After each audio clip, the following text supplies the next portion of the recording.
Es un tema que está implícito en escrituras antiguas, religiosas.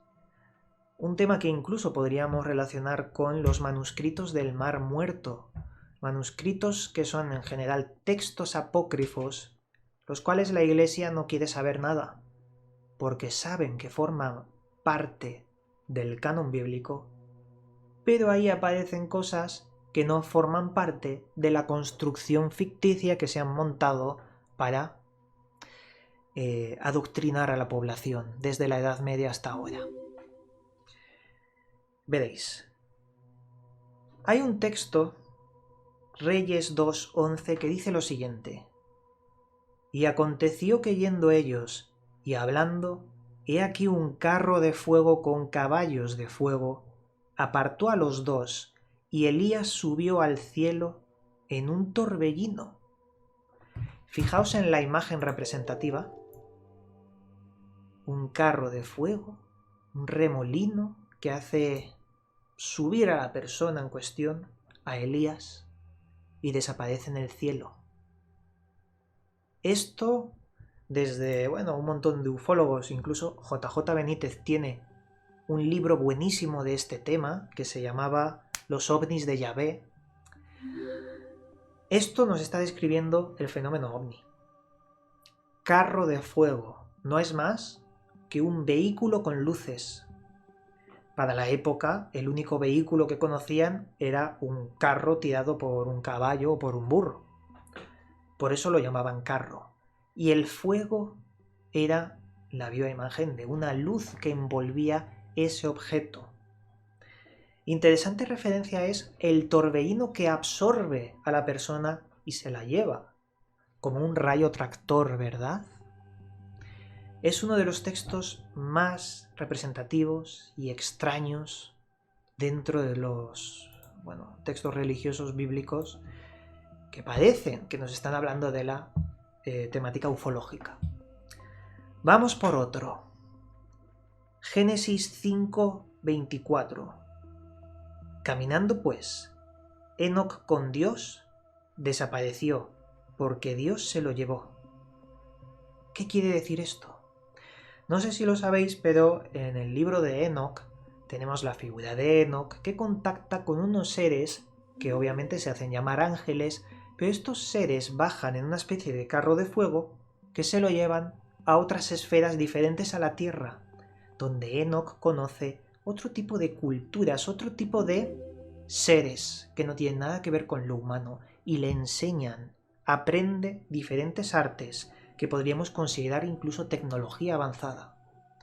Y en este pequeño texto nos habla de cómo desaparecen los cielos porque Dios se lo llevó. Es una abducción, un rapto total. Es muy interesante. El libro de Enoc es un libro apócrifo que no entra en el canon bíblico. Y si tenéis ocasión, leerlo, porque está hablando todo el rato, paralelamente, de ovnis, constantemente. Y yo no sé por qué nunca os he traído el libro de Enoc al canal de YouTube. Debería hacer un resumen de todo el libro y traerlo en un vídeo dedicado a Enoc, ¿verdad? Como hacía con vídeos tan interesantes como los Anunnaki, la otra versión, o el Enuma Elish, o también el Popol Vuh. Debería hacer otra vez series así contundentes en el canal, porque es lo que toca, ¿verdad? Lo que caracteriza un poco Gran Misterio. En fin.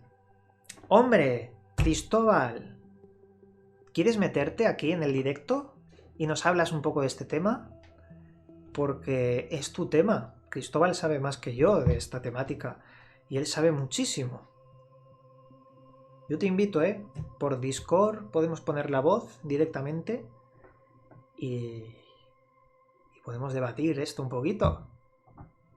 Porque ahora iba otros textos. Pero bueno, si no quieres no pasa nada, que ha sido un poco improvisado y lo podemos hacer otro día. Lo que tú me digas, señor. A ver si nos contesta. Vamos a ver qué es lo que nos dice. Voy, dice, vale. Cuéntanos. Oye, ¿qué tal, gente? Un saludo a todo el mundo. Nos preguntan si tienes canal de Twitch. Obviamente tienes. Y Sí, claro. puedes escribir, así que te vean y te pinchen en el nombre. Ese de bien. Chris, pero ponlo en el chat, así la gente te conoce.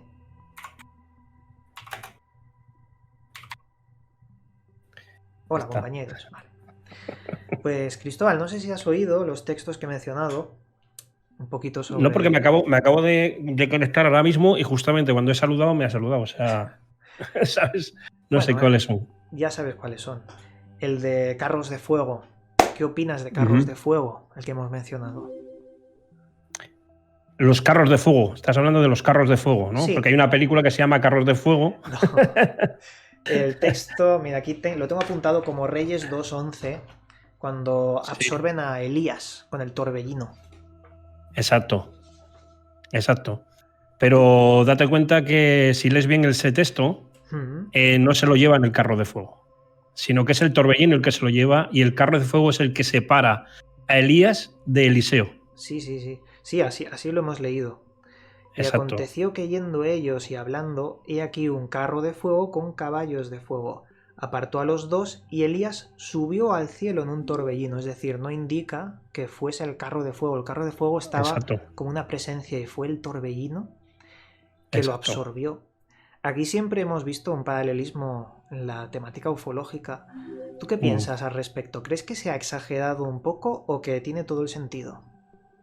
A ver, si lo leemos sin saber qué es lo que realmente los textos simbólicamente quieren decir, porque claro, uno tiene que entrar dentro de la cosmovisión hebraica, qué es lo que significa un carro, para ellos dentro de su cosmovisión, qué es lo que significa que sea de fuego, Mm, porque esos especie de vehículos no llevan a gente. claro. Porque si fuese para llevar gente, se hubiesen llevado a Elías en el carro de fuego, sino que fue el torbellino.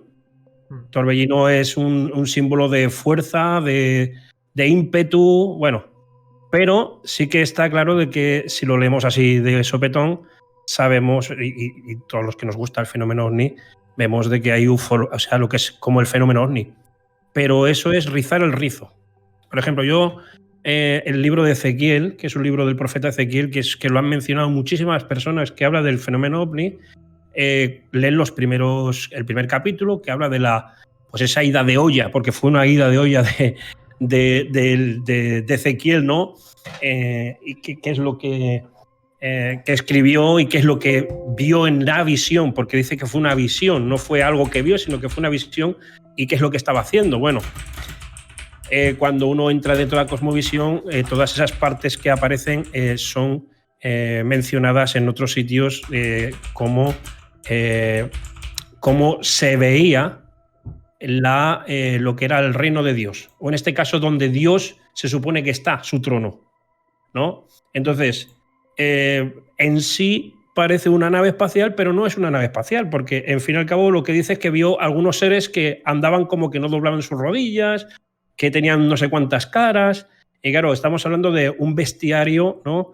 de mitologías, porque daros cuenta que una de las cosas que tenemos que darnos cuenta es que cuando escribió Ezequiel el libro, lo escribió en cautividad. El pueblo hebreo llevaba ya 80 años en Babilonia. Babilonia, estamos hablando de toda la influencia sumeria, toda la Mesopotamia. influencia de dioses, del panteón sumerio, Claro. etcétera, ¿no? Entonces, claro, hay que intentar ver esos textos pues desde varias perspectivas. Por supuesto que sí, puedes verlo de cualquier manera, ¿no? Pero es Oh, interesante ver que jolines, que es un libro religioso, no es un libro ufológico. Pero sí claro. que es verdad que hay cosas muy, muy bonitas, muy maravillosas. Por ejemplo, en el libro de Ezequiel también se habla sobre seres mecánicos, como un ser mecánico. También se habla de portales dimensionales, se habla de una especie de forma de transportarse de un lugar a otro, como si fuese las películas de Star Trek, ¿no? La teletransportación, ¿no? Eso se menciona en la Biblia varias veces, con un nombre que se dice llevado en el espíritu, ¿no? se dice, llevado en el espíritu. Pues Jesús fue llevado el espíritu al desierto, otros cristianos, otros después ya de la muerte de Jesús, Esteban, ¿no? que fue Felipe, que fue llevado a hablar con un etíope, que por cierto dice la tradición que ese etíope es el precursor de la iglesia copta egipcia que todavía hoy existe. O sea, es una de las iglesias más, Sí. más antiguas que hay, ¿no? Allí en Egipto conocí algún copto. Ajá. Y están muy perseguidos aún hoy en día allí. No se les mira bien. Pero bueno, el caso no es ese. El caso es que lo que nos estabas contando, obviamente hay una parte metafórica. Exacto. En los textos bíblicos. No es que haya una parte metafórica, sino que una gran parte de todo es metáfora. Pero no, siempre... es simbología. Exacto, simbología. Pero siempre hay un remanente. En todo mito, leyenda, símbolo, hay un remanente antiguo. Y no sé por qué, pero yo creo que se ha utilizado un montón de textos, sobre todo lo de los del Mar Muerto, y como un lienzo se han ido colocando algunos, quitando otros. Yo sé que tu idea de los textos apócrifos son la idea de que lo complementan. A la Biblia la complementa siempre. Pero hay cositas un poco extrañas. Por ejemplo, en la Apocalipsis, esta imagen que tengo aquí, que es un cubo gigante cuadrado flotante, que nos dice el Apocalipsis que llegaría. La descripción es extremadamente parecida a un ovni, Cristóbal. Sí, pero ¿no sabes la dimensión? La dimensión está colocada por aquí. La dimensión es pasado a metros. Sí. Estamos hablando de 2.500 kilómetros de ancho, 2.500 kilómetros de alto. Estamos hablando de un cubo perfecto, que es, si se posase en Europa sería de grande, pero dice el texto que si llegase a existir y si llegase a venir, no aterrizaría en la Tierra, sino estaría en órbita. Tanto es así que dice el texto que todas las naciones irán en contra. Y ahí empezará la batalla de Armagedón, porque Armagedón no es el fin. Armagedón es una batalla. Es un valle que se usaba antiguamente, que le llamaban el Valle de Megido, donde los egipcios siempre se reunían ahí para pelear. Pues con los del norte, ¿sabes? Cuando los egipcios. Entonces, es un valle que existe hoy en día, pero se le llama Armagedón. Armagedón no es un asteroide que va a caer. Armagedón no es esto, es eso, ¿no? Pero ese será el precursor de esa batalla. ¿Entre quién? Entre las naciones del mundo contra los hijos de Dios. ¿Quiénes son los hijos de Dios? Bueno, llámele extraterrestres, llámele razas que están colaborando con no sé qué historia. Bueno, yo no puedo especular mil cosas, Iván, pero no puedo acertar. Yo solo sé que el texto dice, que además es uno de los textos más antiguos dentro del canon, dice que va a ser contra los hijos de Dios. Y va a ser una batalla a bombazos. O sea, estamos hablando de una batalla a bombazos, ¿eh? Tanto es así que dice que hasta se menciona que la sangre, a ver, es una exageración, ¿no? Pero va a ser tanto el derramamiento de sangre que dice que llegaría hasta la mitad de las ruedas de carro. Claro. En ese valle. Es símbolo en ese aspecto. Es sangre, pero es derramamiento. Cuando se habla de derramamiento es sangre, ¿no? O sea, claro, el derramamiento de sangre es batalla. Siempre hay muerte por guerra, por lo que sea, ¿no? El texto es tan extraño. O sea, nos dice que un día llegará un cubo gigantesco del tamaño de un país que se quedará en órbita, que aparecerá de un continente, grande como un continente.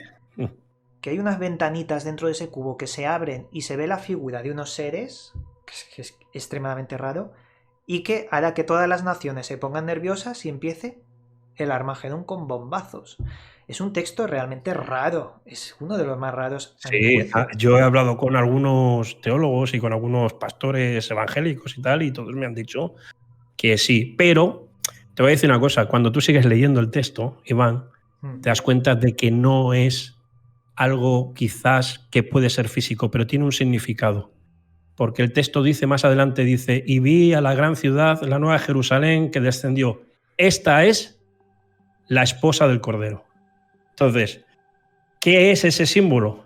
Es la representación de lo que Jesús hablaba de las bodas del Cordero, la esposa del Cordero, como aquellos que acceden a su aceptar, ¿no? su sacrificio, que la denomina así, ¿no?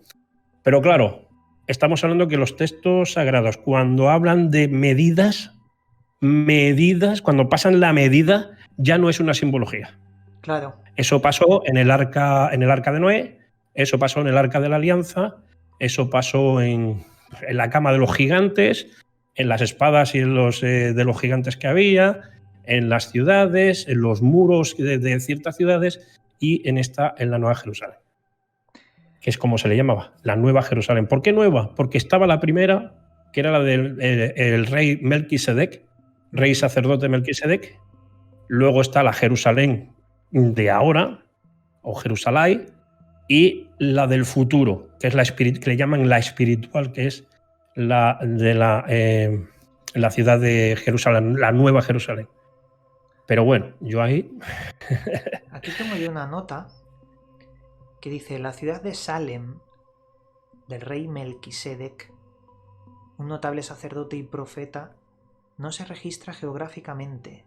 Puede ser relacionado con la Nueva Jerusalén.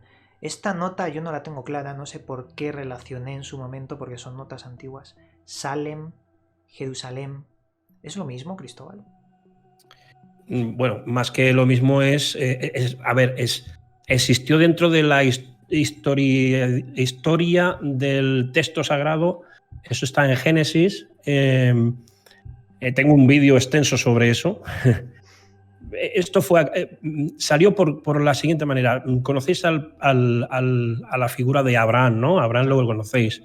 Pues se vio envuelto en una guerra de coaliciones. Entonces, según el texto sagrado, había 10 ciudades, porque no eran tanto naciones, eran ciudades-estado. Ciudades-estado que se pegaban unos contra, ¿no? Y Abraham se unió a la coalición donde estaban las ciudades-estado de Sodoma, Gomorra, esas ciudades especiales. Y dentro de esas coaliciones eran 10, pero había una que era neutral. Y la que era neutral era Salem. ¿Qué era Salem? Bueno, no se sabe, lo mismo que no se sabe cuál es geográficamente el resto, pero parece ser que esta era neutral. Entonces llegaron a una reunión, eso dice el texto sagrado, y a una reunión llegó Abraham, que había saqueado todas las ciudades que había peleado, pues era el botín de guerra, y este sacerdote, rey y sacerdote, Melquisedec, él se presentó allí ante él y le dio una parte del botín del saqueo, pero como muestra de ofrenda y como de paz, ¿no? Y estaba allí el rey de Salem. Eso es en el primer momento que sale, ¿no? Sí. Lo que pasa es que simbólicamente Melquisedec también se le llama, es el estado de profesión del propio Jesús de Nazaret. Porque el texto en Hebreos y en el Nuevo Testamento se vuelve a hablar sobre Melquisedec, pero no como una persona, sino como un estado de poder. Yo sobre esto le diría a la gente que no confunda este Salem con el Salem de la brujería de la antigüedad, que son dos cosas muy distintas. Exacto. Aquí tengo otro texto de Ezequiel que dice así: y miré, y he aquí venía del norte un viento tempestuoso y una gran nube con un fuego envolvente, y alrededor de él un resplandor, y en medio del fuego algo que parecía fuego refulgente, y en medio de ella la figura de 4 seres vivientes, y esta era su apariencia, había en ellos semejanza de hombre. Ezequiel 1, 4, 11, tengo aquí, no sé si será el número correcto. Sí.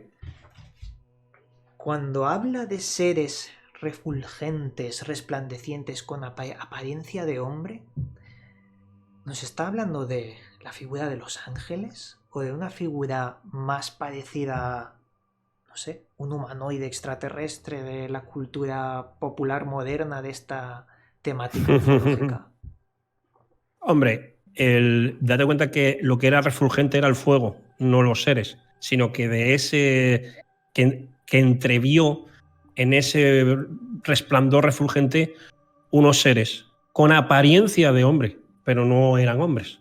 tenían apariencia. Un mono de pie también tiene apariencia. Un oso de pie también tiene apariencia de hombre, ¿no? Entonces, más o menos desde lejos, ¿no? No estaban cerca. Sí, date cuenta dónde estaba, ¿no?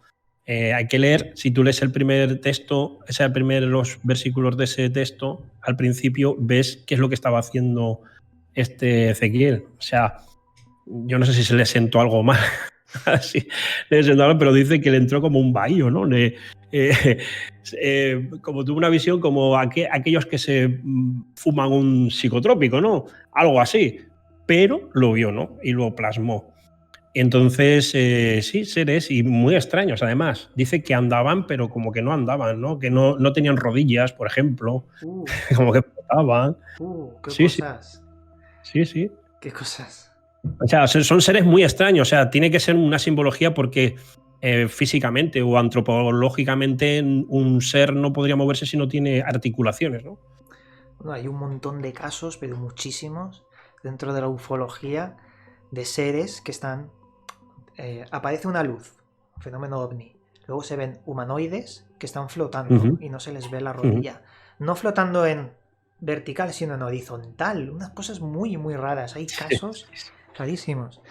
Pero sí, obviamente debe haber... Mira, estos son como el que juega a química o alquimia. Tienes pociones de diferentes colores. Una, la roja, ufología. Otra, la azul, símbolos. Otra, la verde, no sé, religión en estado puro. Y alguien ha hecho una mezcla de las tres botellas, un poquito de ufología, mucho de religión, mucho de símbolo, porque yo creo que los textos son algo más. No puede estar solo encasillado en el libro de la Biblia. Es algo más, los complementos que hay, como esos manuscritos del Mar Muerto, como los textos sumerios cuando hablaban de Ziusudra, Unapistum, que son los mismos nombres que luego se le dio a Noé, pero transfigurados en épocas más antiguas. La misma historia, la arca de Noé. Creo que el misterio es muchísimo más grande y que toca diferentes épocas, mucho más antiguo. Por eso yo creo que el símbolo repercute directamente con los temas que a lo mejor lo vemos en tiempos de una forma diferente. Es decir, en nuestra cultura ahora mismo lo vemos como extraterrestres, pero en la cultura pasada a lo mejor lo veían como ángeles. A lo mejor dentro de X tiempo se ve con otra explicación diferente. Yo creo que muta con la mente de quien lo lee o cómo lo interpreta. Lo que pasa es que nunca creo que sepamos la verdad totalmente. Exacto. La cuestión es con la visión con que lo vemos, ¿no? Tú has estado conmigo en una conferencia y yo recuerdo la primera conferencia que di, hablé de esto, ¿no? Sí. Que estos textos a veces depende de con qué ojos los ves, ¿no? O los lees. Si lo lees con ojos del siglo XXI, pues vas a ver naves, vas a ver teletransportación, vas a ver tecnología por todos lados, ¿no? Pero si estuviésemos en el siglo XVI o el siglo XVIII, quizás, bueno, tanto el siglo XVIII, pero el siglo XVI, el siglo XV, o a primeros de nuestra era, ¿no? En el siglo I o II, pues veríamos la misma cosa, lo veríamos con otra explicación, con otros ojos, con otra mentalidad. Pero lo que no va a cambiar es que están ahí esos eventos. Esos eventos están ahí. Entonces, no que porque nosotros seamos del siglo XXI vamos a dar explicación a eso. Al revés, quizás sea lo que ellos estaban pensando y decían, lo que está como está escrito, ¿no? Pero como a nosotros nos gusta muchísimo ser los más listos, muchas veces que nos creemos que sabemos mucho de tecnología y lo único que sabemos es encender la luz, el interruptor, y no sabemos ni cómo funcionan las cosas, claro. ¿No? Y nos creemos ya listos, ¿no? Pero bueno, lo que quiero decir es que hay que verlos con apertura de mente. No porque, fíjate, vale, decimos que no es nada espiritual, pero es físico. Entonces tienes razón. O sea, el texto está hablando de algo que es verdadero, ¿no? Entonces, vamos a eso. Entonces, solamente valdrá eso que estamos leyendo, el libro de Ezequiel o ciertos eventos, y el resto de eventos del texto, o no sé si me explico, que hablan de lo mismo. Sí, o sea, hablan de las mismas cosas. Entonces, lo que no podemos hacer, que sé que se hace, es esto me gusta, esto es como deshojar una flor, ¿no? esta hoja de esta flor me gusta y esto no. Pues esto de este texto me gusta y esto no. Pues porque luego pasa lo que pasa. Empieza a surgir las sectas ovni, empiezan a surgir movimientos sectarios, empiezan a surgir muchas cosas mezclando pues cosas que no tienen sentido. Mira. Gracias a Dios de que existe una ciencia que es la teología que no fue inventada por los cristianos ni religiosos. La teología es la ciencia para entender con la razón las cosas de los dioses.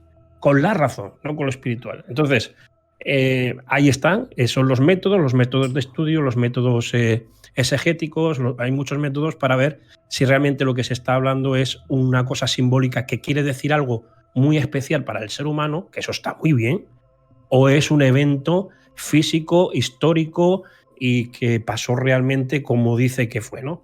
Que vino unos caballos andando, volando, unos caballos voladores, tirando de un carro, prendido de fuego, ¿no? Y que se puso delante de Eliseo y de Elías, ¿no? Estoy hablando del momento de Eliseo, y ya está. Y se lo llevó en un torbellino, no tiene sentido. O sea, no tiene sentido que se separe el evento de los carros y se lo lleven en un torbellino, ¿no? Claro. Es un Entonces, poco la mezcla literal y simbólica a exacto. Ojo del que lo está leyendo. Exacto. Mira, te iba a decir pero bueno, una cosa. Es interesante. Dime. Dime. Tengo aquí un libro, no sé si estás viendo el directo, pero si no, luego míralo. Sí, lo estoy viendo, pero como va retrasadito. Pero bueno. Cuando las profecías fallan. Ay, mira, sí, lo presentaste en un vídeo, creo. Es que uno de los últimos vídeos. Yo creo que puede ser muy interesante porque nos habla de 3 doctores en psicología que se infiltran en sectas de contactismo extraterrestre. Se infiltran, se hacen como si fuesen miembros de estos contactados.